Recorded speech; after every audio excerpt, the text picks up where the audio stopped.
วันนี้ฉันถึงรู้ดีย้อนเวลากลับมาไม่ได้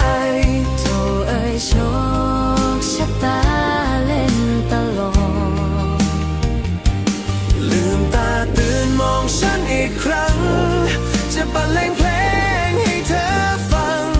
ให้เหมือนเคยดังวันราบที่เราพบกันในวันนี้ฉันถึงรู้ดีย้อนเวลากลับมาไม่ได้โธ่เอ้ยโชคชะตาเล่นตล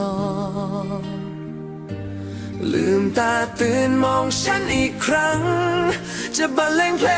งให้เธอฟังให้เหมือนเคยดังวันราบที่เราพบกัน